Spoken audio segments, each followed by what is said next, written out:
O ChatGPT soltou agora no dia 15 de setembro de 2025 um guia completo, que é esse paper, de como as pessoas estão usando o ChatGPT. E é um guia bem completo, são centenas de páginas aqui mostrando as formas de uso do ChatGPT. E esse gráfico aqui é o mais interessante de todos. Aqui ele mostra numa amostragem de 1,1 milhões de conversas de maio de 2024 até junho de 2025, como as pessoas usaram o ChatGPT. E a gente pode ver que praticamente 1/3 das pessoas usa para escrita, né? Quase 1/3 de novo usa para guias práticos e quase 1/3 usa para, 20% das pessoas usam como pesquisa para alguma informação específica. No vídeo de hoje eu quero fazer uma análise desse report, quero fazer uma análise de alguns conteúdos de alguns creators e trazer para vocês ideias e sugestões de como vocês podem aproveitar esse relatório para construir empresas de AI ou conhecidas como GPT wrappers, né, que você pega a API do ChatGPT para construir algo e cria um que a gente chama de empacotado e tá tudo bem, funciona super bem, para nichos específicos e como a gente pode usar esses dados para ter ideias de SaaS, ideias de micro SaaS, tá bom? Vídeo bem prático, vídeo bem mão na massa, espero que vocês curtam tanto quanto eu curti gravando. Partiu o vídeo de hoje.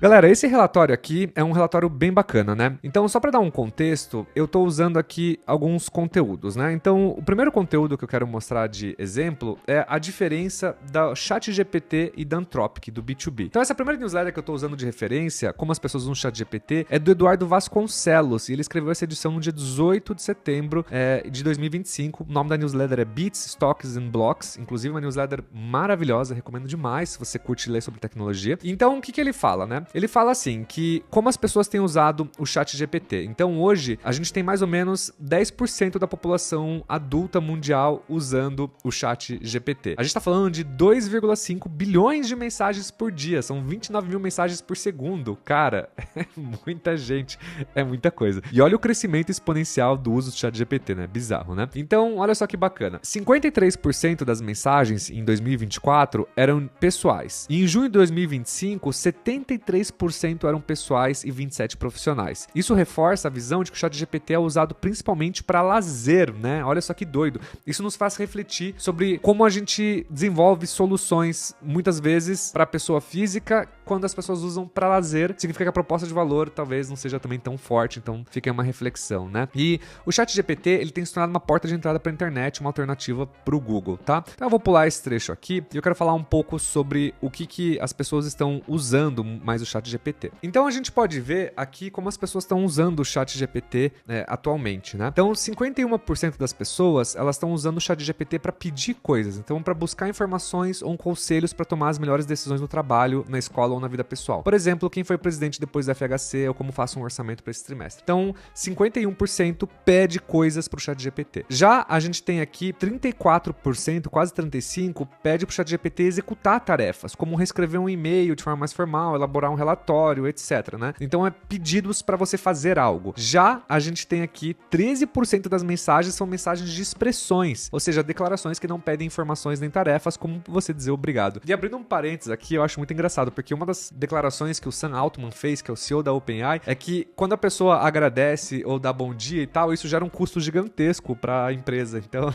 quando você está sendo educado pro ChatGPT, na verdade você está fazendo os caras gastarem mais grana ainda, né? Olha que engraçado. Então é muito interessante a gente ver como o ChatGPT é utilizado para as pessoas, né? E as oportunidades que tem, né? Apesar de que a gente sabe que criar uma ferramenta para fazer perguntas e respostas talvez tenha uma barreira de entrada muito maior se você não fizer algo muito específico e nichado, enquanto fazer pode ser algo melhor porque você gera um valor ali no resultado para as pessoas, então é muito mais fácil de medir, né? Mas, enfim, só também uma breve reflexão aqui, tá? Agora, seguindo a newsletter, qual que é a diferença do Claude e da OpenAI, né? Então, basicamente, o que acontece é que o ChatGPT, ele é muito mais usado por pessoas físicas. Então, para programação, por exemplo, apenas 4,2% das mensagens tratam do tema contra quase 40% no Claude. Então, é bizarro isso. Então, o OpenAI, ela é muito mais focada no consumidor, ela tem uma base muito mais ampla, ela tem uma ênfase em buscas e informação, e o Claude, ele tem um foco muito mais corporativo, muito mais B2B. Então, são soluções mais otimizadas para automação, programação e tal. A gente vê pelo próprio case do MCP, né? Então, vamos falar sobre as oportunidades que existem aqui. Esse gráfico aqui, que está dentro do relatório do ChatGPT, inclusive tem dois gráficos super bacanas, né? Tem o gráfico B2B deles, então como o B2B tem usado a ferramenta deles, então uma amostragem de 1 milhão de conversas aqui do B2B, e o B2B ainda usa para escrita, quase quase 50%, mas quase metade já usa para escrita. Ainda 25% usa para guia prático e 13% para pesquisas e 10% para ajudas técnicas, 7% para multimídia e self-expression 1%. Então o B2B é bem menos generoso e educado com o ChatGPT aqui.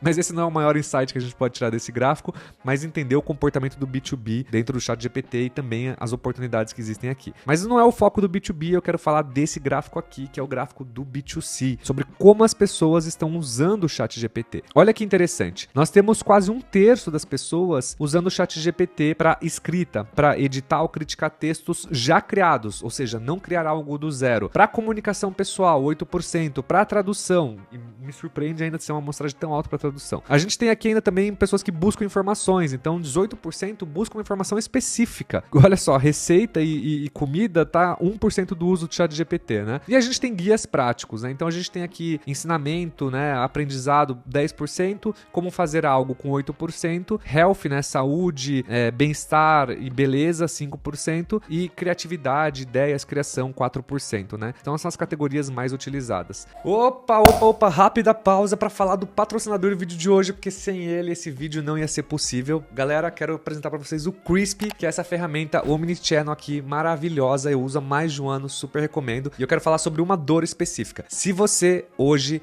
precisa de um CRM e uma plataforma de e-mail marketing e uma plataforma, na verdade, que tenha tudo incluso, conexão com todas as redes sociais e fazer tudo, eu recomendo demais o Crispy que está aqui na sua tela. Ao criar uma conta no Crispy, vocês têm a possibilidade de ir aqui em campanhas e criar todas as campanhas que você quiser plugar. Tanto as campanhas automatizadas, como as campanhas on demand, que você pode enviar transacionalmente. Eu já disparei mais de 10 mil e-mails em 60 campanhas diferentes pelo Crispy e funciona maravilhosamente. O Crispy, ele é redondinho e ainda, além de ele plugar todas as respostas no único lugar, eu ainda plugo todas as minhas redes sociais e faço disparo por API do WhatsApp oficial também. Se você não conhece o Crispy e precisa de uma plataforma que tenha tudo integrado de uma única vez, eu recomendo eles sem pensar duas vezes, beleza? Então, de volta para o vídeo de hoje. Então, voltando para a newsletter, os grandes blocos que a gente tem hoje são a orientação práticas, né? Então, a cada 10 conversas, 3 pedem ajuda aplicável. Então, por exemplo, me explique frações, me dê um treino de corrida, como cozinhar arroz soltinho. Então, orientações mais práticas. A gente tem a parte de escrita, de novo, quase 1/3, né? Então, muita gente pede para ajuda para escrever ou melhorar texto. Isso quer dizer revisar trabalhos, mensagens, traduzir, resumir. E 21% das pessoas fazem perguntas, como pesquisa direto, né? Então, olha só que bacana. Então, quando a gente pensa em nicho, quando a gente pensa em verticalizar, quando a gente olha esse gráfico aqui do ChatGPT, significa que a gente tem oportunidades aqui. O ponto é que, assim, a oportunidade, ela não é óbvia, porque se você pega uma pessoa que ela já usa o ChatGPT, por exemplo, para editar ou criticar um texto fornecido, você já usa a ferramenta para isso. Se você construir um micro SaaS para fazer exatamente isso, você está construindo uma ferramenta que vai concorrer com o próprio ChatGPT. Então, talvez o usuário não veja tanto valor, mas o grande detalhe, a grande sacada, não está em você usar essas categorias para você desenvolver uma solução para elas como uma forma macro, mas como você nichar ela, como por exemplo, como fazer X para pessoas Y.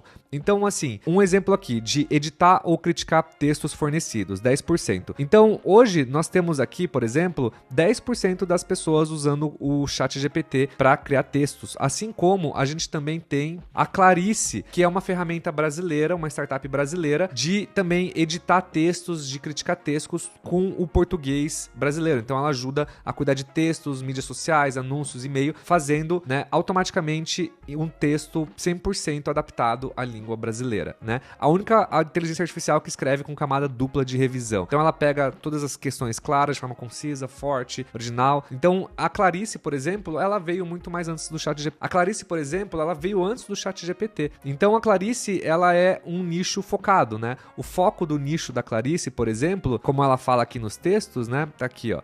O foco dela são para pessoas que trabalham com escrita de artigos, são pessoas que trabalham com redes sociais, são pessoas que trabalham com anúncios, são pessoas que trabalham com e-mails profissionais, pessoas que trabalham com website. Então a Clarice, por exemplo, ela é focada nesse público. Então quando a gente pega e analisa aqui, edite ou critique textos fornecidos, a Clarice, ela atende essa categoria, mas ela é feita para um público específico. Então o que a gente vê de grande oportunidade aqui é que nós podemos pegar essas informações e criar ferramentas e soluções para públicos específicos. Porque, por exemplo, tem pessoas que elas, sei lá, o cara é mecânico de uma loja de bicicleta. Esse cara, ele toda vez que ele for usar o ChatGPT, ele tem que ficar criando prompt, explicando, dando contexto e criando prompt para ele poder ter a resposta certa de como melhorar as soluções dele com as bicicletas, como consertar, quais bicicletas, quais peças e tal, é muito mais fácil você desenvolver um agente de IA plugado numa API do ChatGPT, treinado com prompts específicos para esse cara, dono de uma loja de bicicleta. Então, quando você cria um agente ou você segmenta de um público, né, uma ferramenta X para um público Y, fica muito mais fácil, porque você está economizando tempo, você está aumentando a produtividade desse público.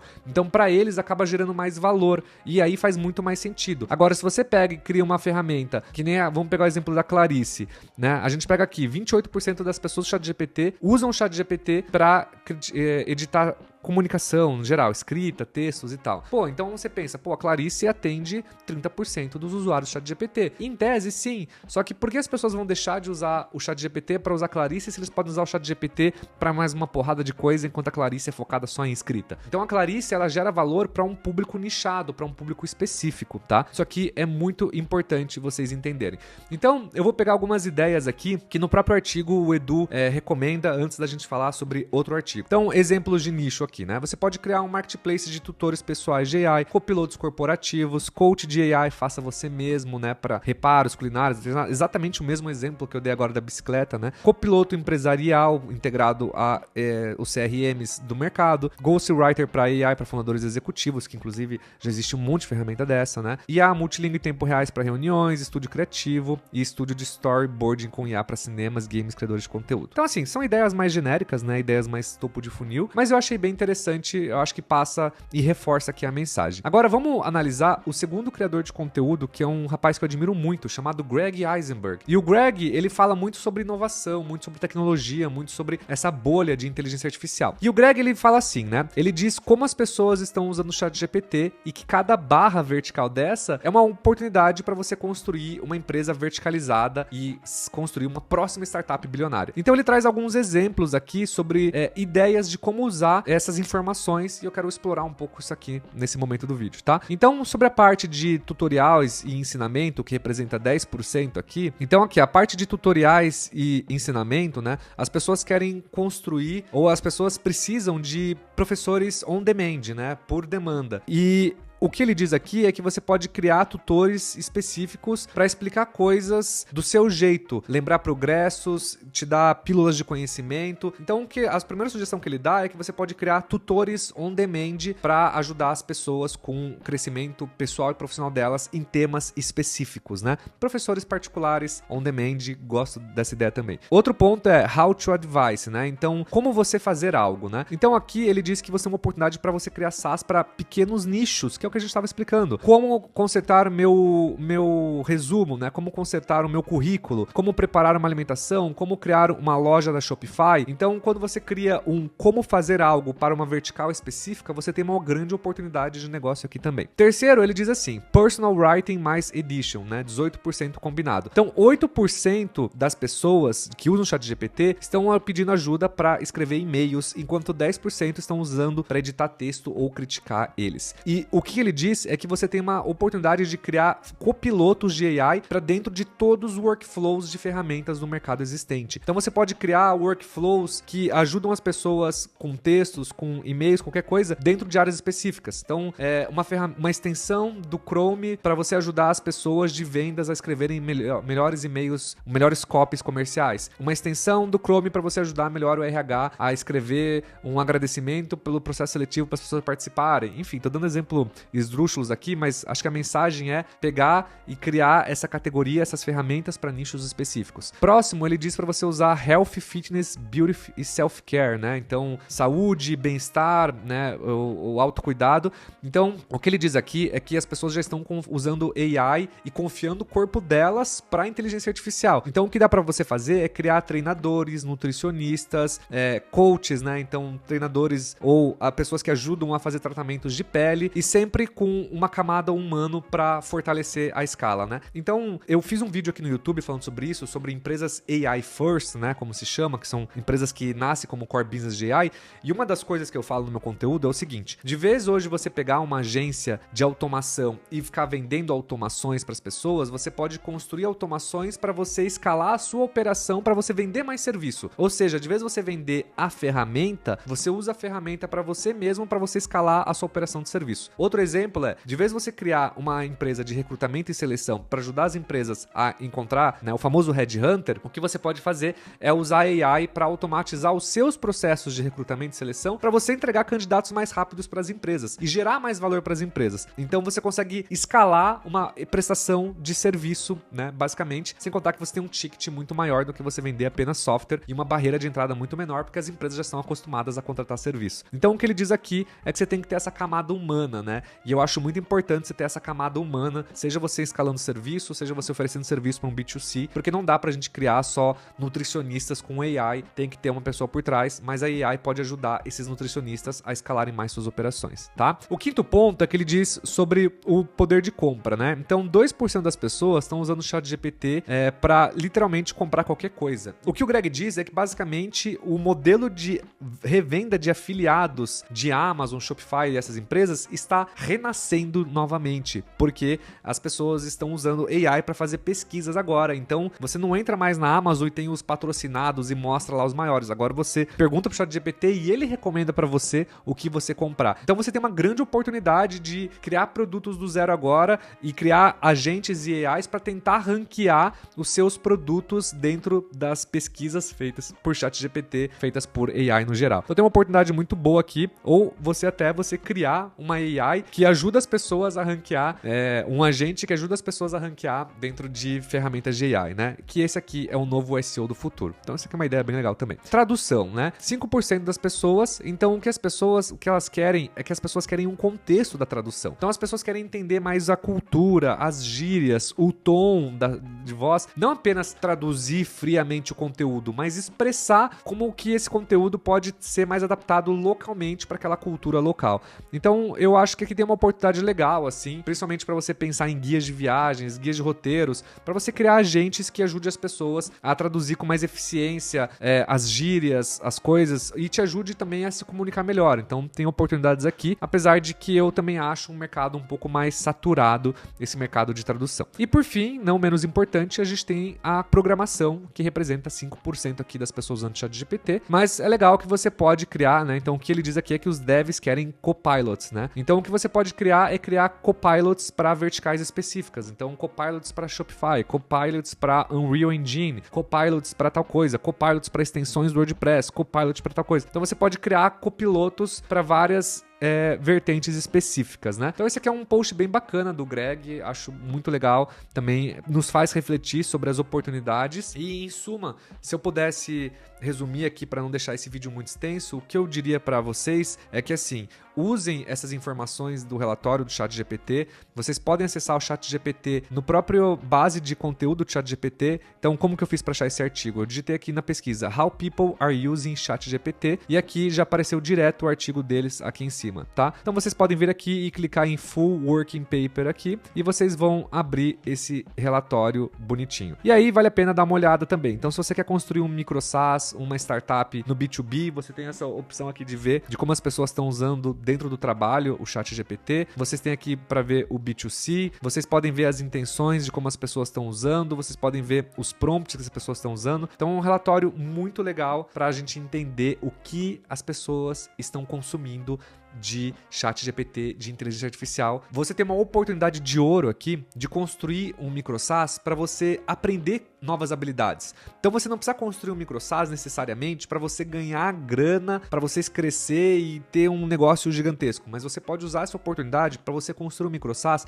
e usar ele como um laboratório de novas habilidades. Então você quer aprender a construir agentes, você pode fazer um micro SaaS para resolver um problema para esses nichos que a gente falou. Você quer aprender sobre SEO, você pode construir um micro SaaS para ajudar as pessoas pessoas a ranquear na SEO ou fazer alguma coisa assim, ou você ranquear o SEO do seu micro SaaS, você pode aprender sobre venda, sobre marketing, você pode aprender sobre programação, você tem uma série de oportunidades que você pode se desenvolver profissionalmente fazendo esse exercício de brincadeira para você construir soluções que atendam nichos específicos do ChatGPT, tá bom? Galera, espero que vocês tenham curtido o vídeo de hoje, que vocês saiam daqui com muitas ideias e não esqueçam, a coisa mais importante de todas é a execução no final do dia, executar a mão na massa. E lembre-se que é sempre o jogo do longo prazo. Não existe jogo do curto prazo, não existe dinheiro fácil, é trabalhoso, você vai ralar, mas seguindo esse caminho você tem uma grande oportunidade aqui de construir uma coisa super bacana, tá bom? Vejo vocês no próximo vídeo, muito obrigado pelo seu tempo, não esqueça de se inscrever no canal e deixar seu like pra me apoiar e eu te vejo semana que vem. Até mais!